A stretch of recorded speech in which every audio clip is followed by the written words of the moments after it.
হরে কৃষ্ণ, প্রণাম সবাইকে। পড়ছি মহাভারতের আদি পর্ব থেকে 29 অধ্যায়, শাপগ্রস্ত গজকচ্ছপ বৃত্তান্ত। তো আসুন দেখি কি এখানে কি বলছে, শ্রবণ করি। উগ্রশ্রবা কহিলেন, এক ব্রাহ্মণ ভার্যা সাম্য বিব্যবহারে গরুড়ের কণ্ঠদেশে প্রবেশ করিয়াছিল। গরুড় যখন সেই নিষাদদের খাওয়ার জন্যে নিষাদদের খাচ্ছে, ওখানে মুখ হা করে বসে আছে, তো তাদের ভিতরে একজন ব্রাহ্মণও তার মুখের ভিতরে ঢুকে গেছে। তিনি জ্বলন্ত অঙ্গারের ন্যায় তার কণ্ঠদাহ করিতে লাগিলেন। সেই ওর মা বলেছিল যে কোনো সুব্রাহ্মণ যদি হয়, তোমার কণ্ঠদেশে আগুনের মতো জ্বলতে থাকবে। তো সেই রকম এই ব্রাহ্মণ যখন ওর কণ্ঠদেশ দিয়ে যাচ্ছে, তখন ওর কণ্ঠদেশ সেই অঙ্গারের মতো জ্বলছে, মানে আগুনে পুড়িয়ে দিচ্ছে যেন। তখন গরুড় মাতৃবাক্য স্মরণ করিয়া কহিলেন, তোর মা বলেছিল সেটা স্মরণ এসছে, হে দ্বিজোত্তম, আমি মুখবেদান করিতেছি, তুমি অতি সত্বর বহির্গত হও। বলছে আমি মুখ আবার হা করছি, তুমি তাড়াতাড়ি বেরিয়ে এসো। ব্রাহ্মণ সর্বদা পাপাচরণ তৎপর হইলেও আমার অবদ্ধ।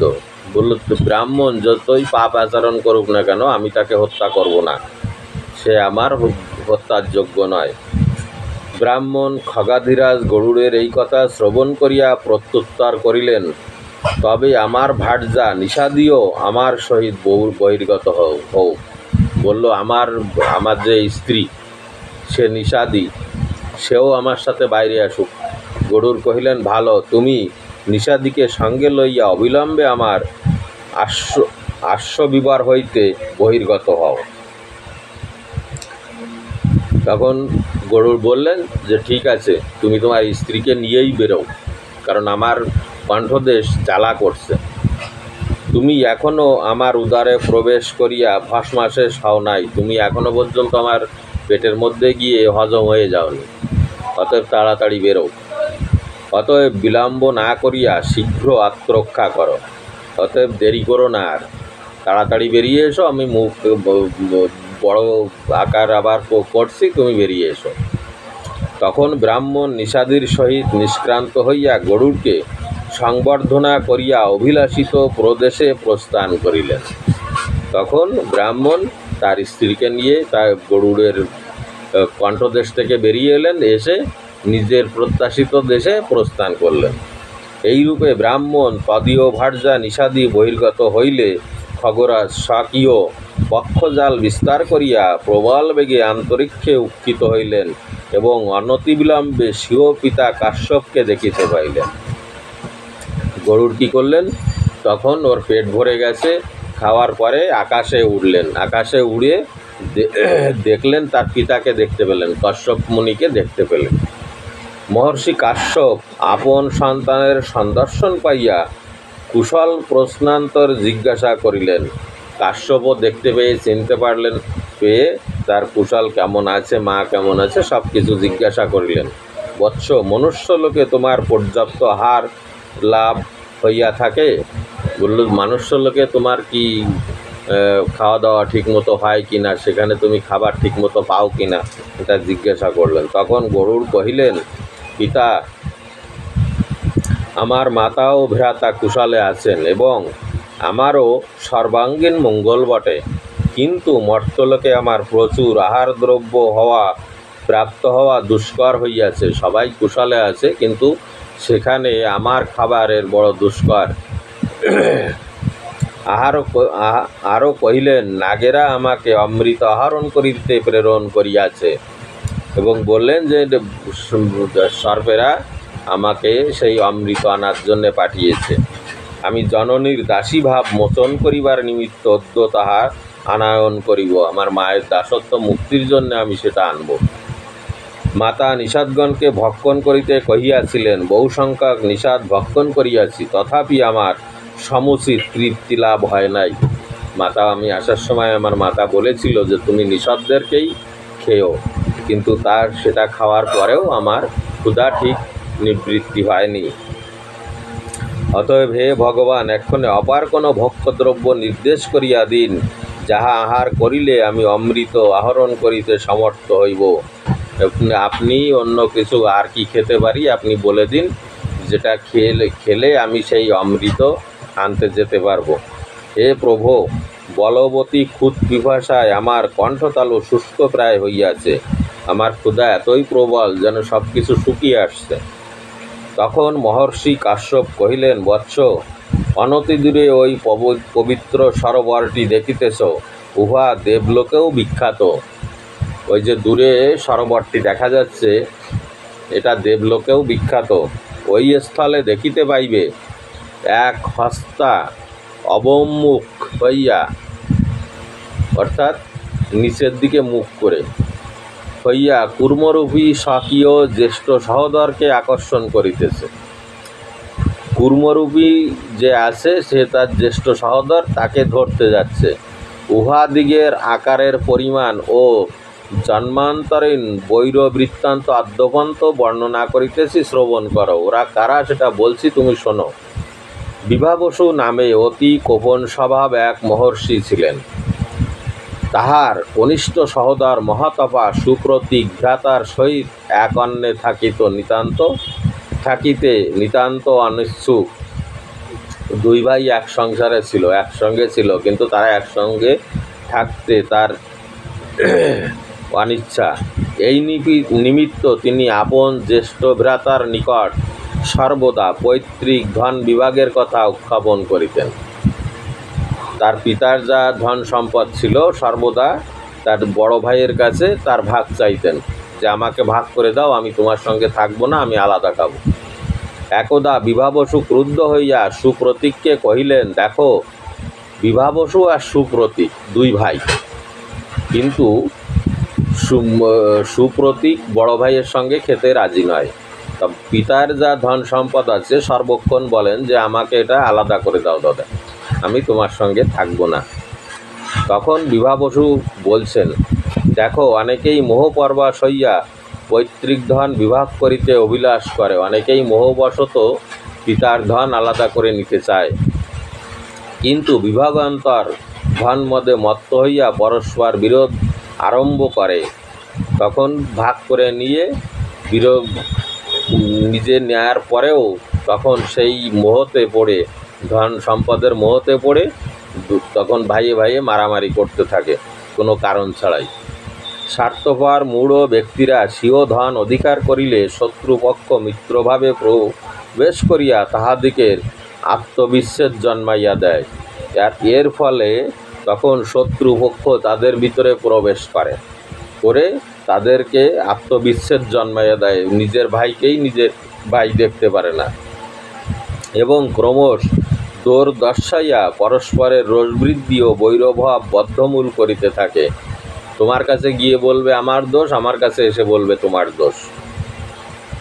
এইরূপ হইলে তাহাদিগের সর্বদাই সর্বনাশ ঘটিবার সম্ভাবনা, আর এরকম হলেই পুরো পরিবারটি ধ্বংস হয়ে যায়। এই কারণে ভ্রাতৃগণের ধন বিভাগ সাধুদিগের অভিপ্রেত নয়। এই জন্যে যারা জ্ঞানী সাধু মানুষ তারা ভাই ভাই দ্বন্দ্ব করে না। কিন্তু তুমি নিতান্ত অনভিজ্ঞের ন্যায় ওই কথারই বারংবার উত্থাপন করিয়া থাকো। আমি বারণ করিলেও তাহাতে কর্ণপাত করো না, আমি বারণ করলেও তুমি শোনো না। অতএব তুমি বারণজনই প্রাপ্ত হও, অর্থাৎ তুমি হাতি হয়ে জন্মগ্রহণ করো। সুপ্রতীক এইরূপ অভিশাপগ্রস্ত হইয়া বিভাবসুকে কহিলেন, তুমিও কশ্যপজনই প্রাপ্ত হও। ও দাদাকে অভিশাপ দিলেন যে তুমি কশ্যপ হয়ে জন্মগ্রহণ করো। এইরূপে সুপ্রতীক ও বিভাবসু পরস্পরের সাপ প্রভাবে গজত্ব কশ্যপত্ব প্রাপ্ত হইয়াছেন।